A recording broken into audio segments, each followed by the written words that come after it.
you, Kate Siegel. Karen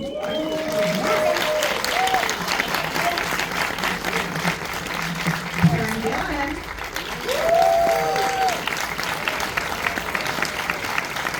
And Mr. Mark Hamill.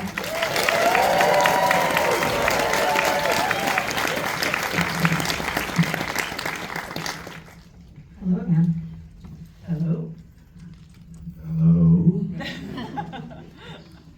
So when we hear the words Mike Flanagan, Stephen King, I think people have maybe a slightly different idea of what they're getting. And Kate, you obviously have a little more insight into the Mike Flanagan, Stephen King process, and I thought that you could share a little bit about the genesis of this film and this story in your own household. Well, early on in the Mike Flanagan, Stephen King process, everything happened very professionally, and all emails went through lawyers and agents and things like that, and he called him Mr. King. Now, Michael just texted him a GIF. Steve sends back a picture with french fries in his nose.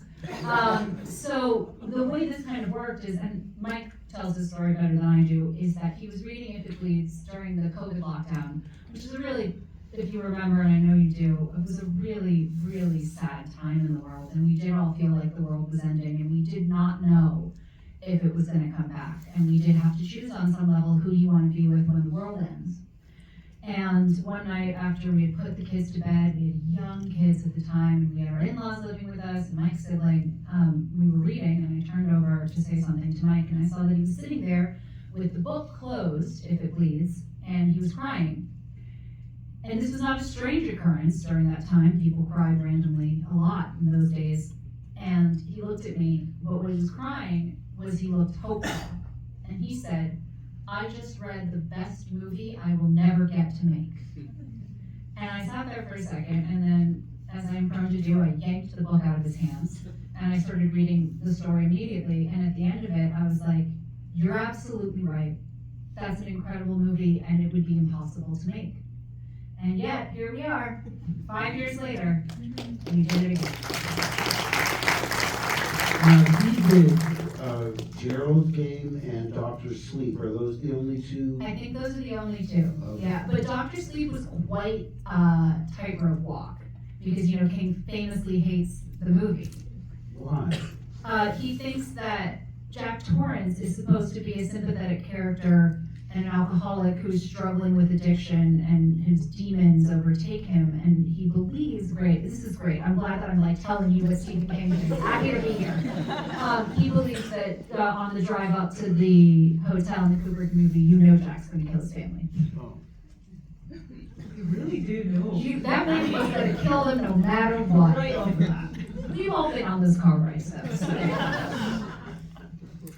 Karen, you've done Scary Mike Flanagan before. Yes. When you get the call, the email, the text from Mike that says, I have a Stephen King thing I want you to do, what are you thinking this is going to be? I'm thinking this is going to be Scary Flanagan thing number 2, but I was wrong. I was like, what? This is not horror. How is this not horror?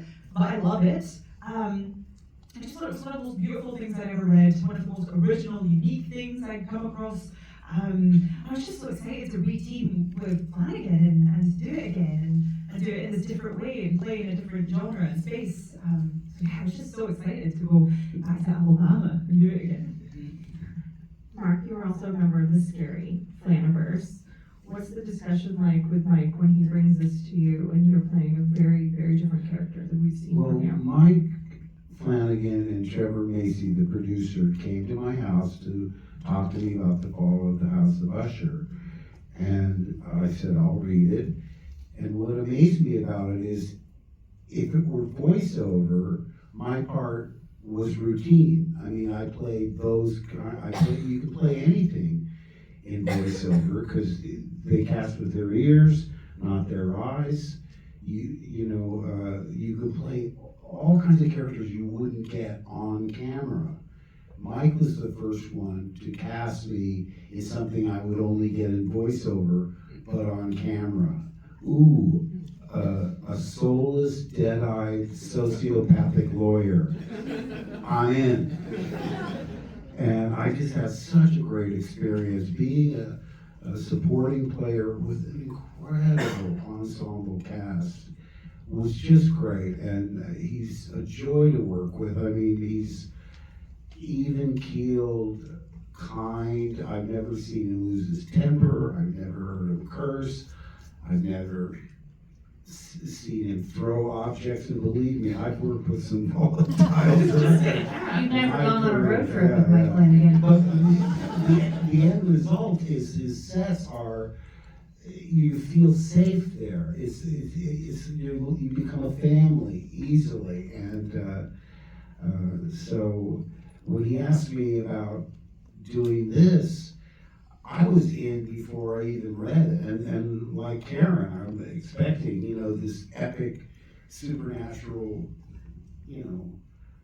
mind-bending horror epic, and I think it sets you up in a good way, because expecting one thing and getting The Life of Chuck, I thought, oh my gosh, this is unlike anything Steven has written, even though he's done Green Mile and Shawshank Redemption and The Body, what's it called? Stand By Me. Stand By Me, yes. So he's much more versatile than he gets credit for, but my point is, this one, even for him, was much different than I expected. And so I was just knocked out. I mean, I thought, I don't know how it's gonna work as a movie, Act 3, Act 2, Act 1, but I saw it once when I went to Kate and Mike's house with my wife, and we watched it in the screening room, and I just didn't know what to say. I mean, I was dumbstruck. I don't like looking at myself. I'm ultra critical. I wish I'd done this. I wish I hadn't done that. And I look back later, I said to Mary Lou, I said, did we say anything complimentary or anything? You were gushing. You were at the light. Oh, good. You also brought treats, I remember, so. Oh, okay. I think she's lying on my behalf, but nonetheless, the real revelation was seeing it in Toronto with this full house. I mean, I don't think it's not like they gave them a synopsis, or they were seeing it cold. And I hope people do that. I hope they don't read reviews or Google it, because the less you know, the more of an impact it has. And part of the joy of it is the discovery. They're not hitting you over the head with messages. It's what you make of this one young man growing up into Tom Hiddleston, and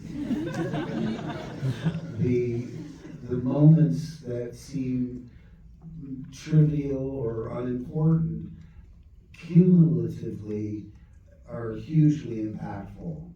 And I also think the timing is exactly right, in the sense that as a country right now, we are so divided. There's so much uncertainty and anger. This is just a wonderful reaffirmation that people are inherently good. That might sound corny, but it's true, and I like to believe that people will discover it and enjoy it as much as I enjoy being a small part of it.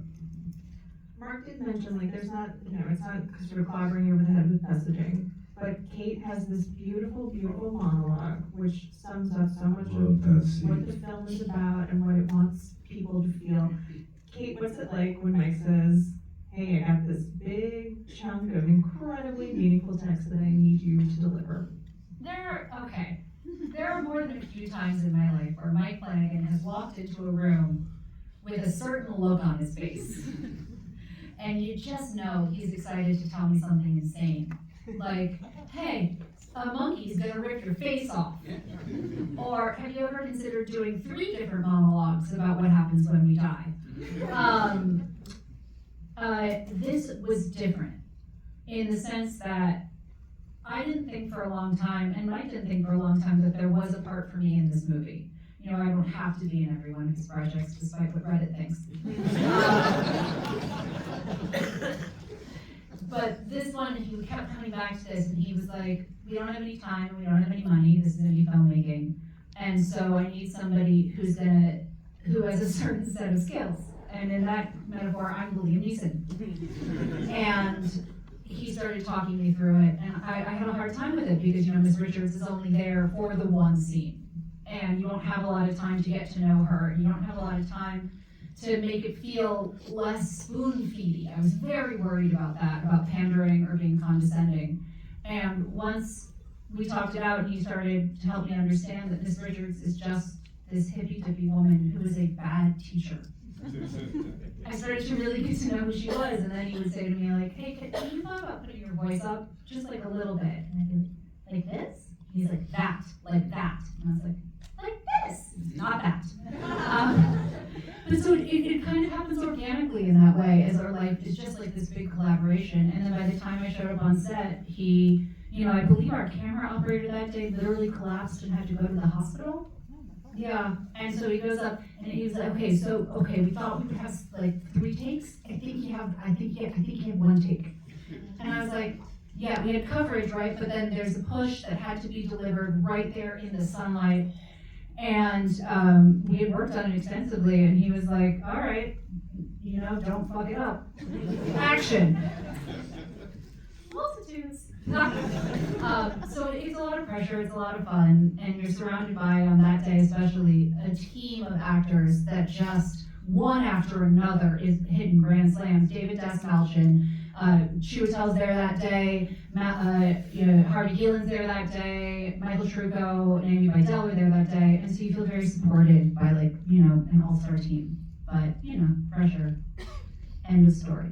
So you had one go at that. I think there was, because that one push is we were on location at a school, and those floors aren't even. And we couldn't lay tracks, so we didn't have a great dolly track. So we would start one and it would bump, and Mike would go, cut, and back to one, and I'm like, okay, don't lose it. And I'm like, I'm sorry, my hands are so sweaty, Benjamin, I'm sorry. And we would start it again, and it would bump, and we had a lot of that issue. And then the camera or one of the guys, I think it was Focus. Oh, I'm such an asshole for not knowing. Collapsed. But so yeah, when all was said and done, I think that's 1 of 1. Oh, you nailed it.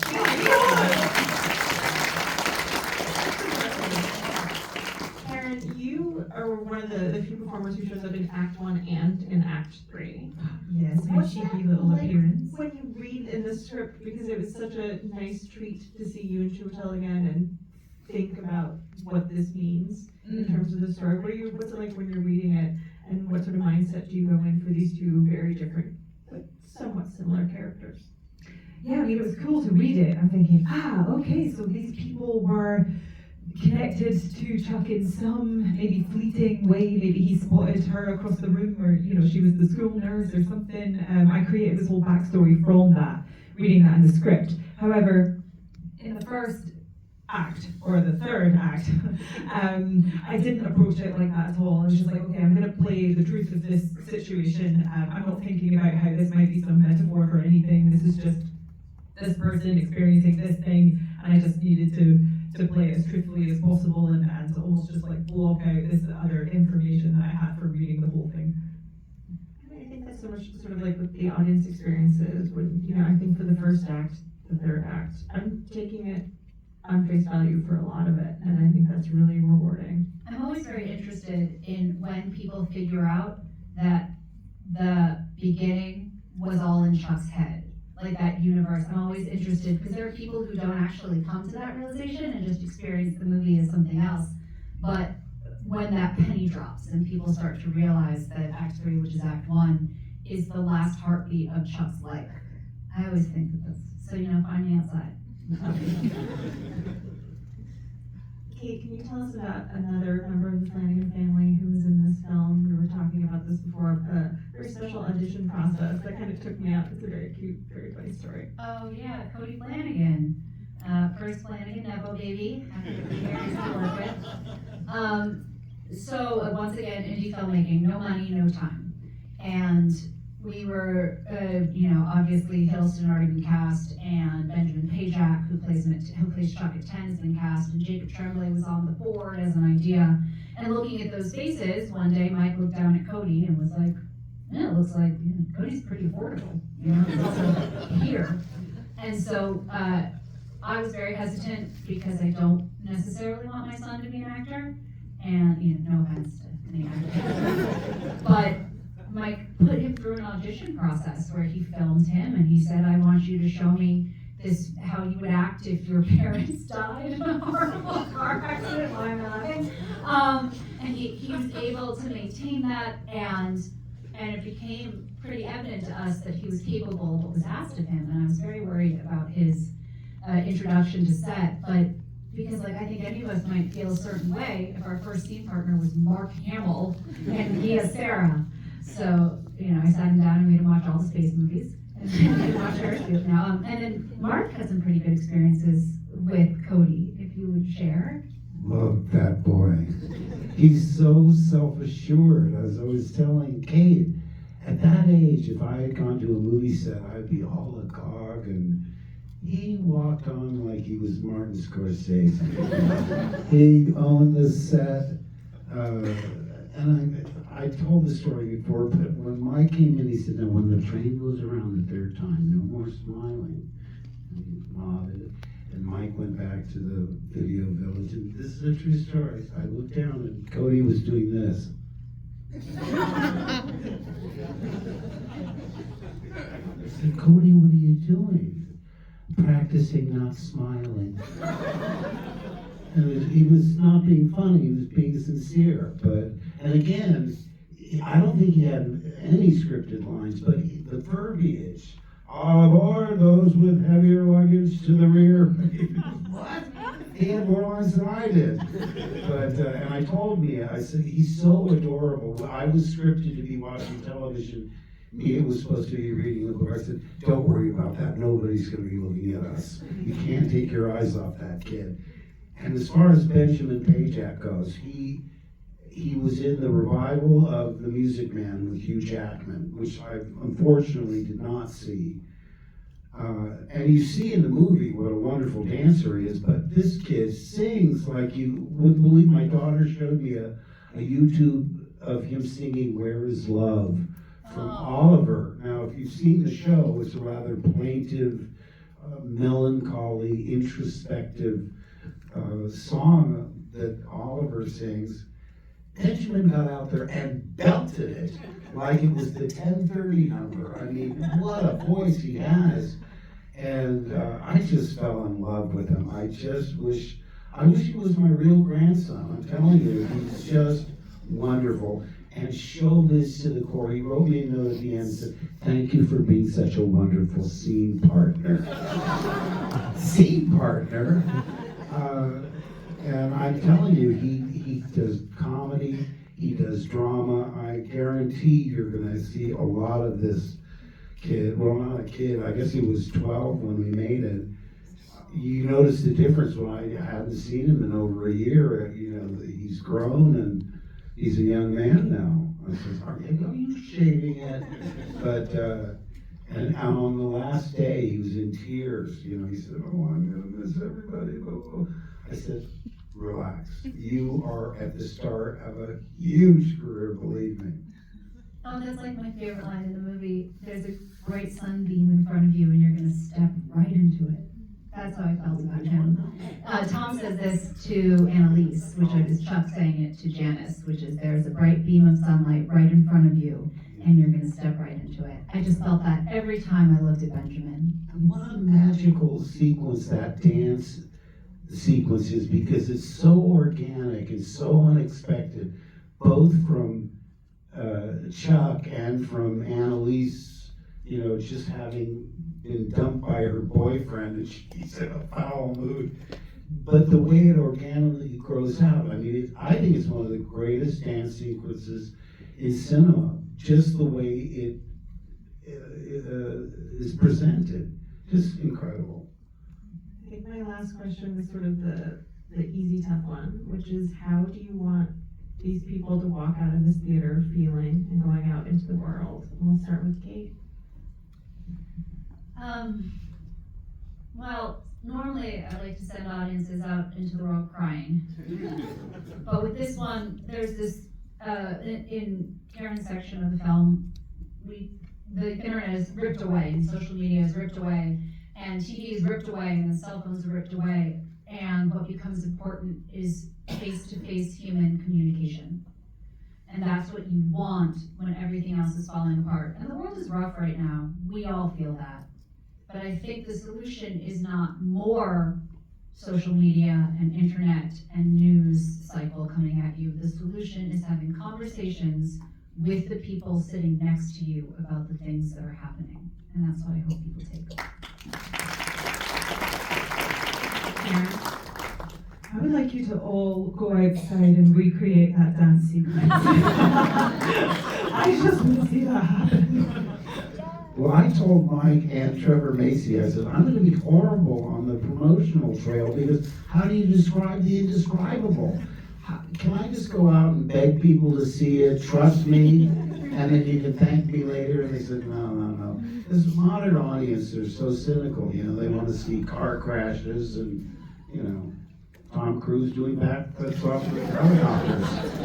But I like to see that too, but this one is so unique, you can't really, you diminish it by trying to describe it to people. So, I appreciate it if you liked it, tell people that you liked it, but tell them not to Google it, don't read reviews, go in cold, because the discovery along the way is part of the joy of this film, of this movie.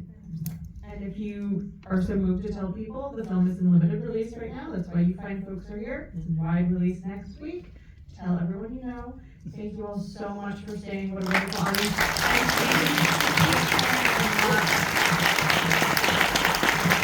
ask that everyone stays in their seats.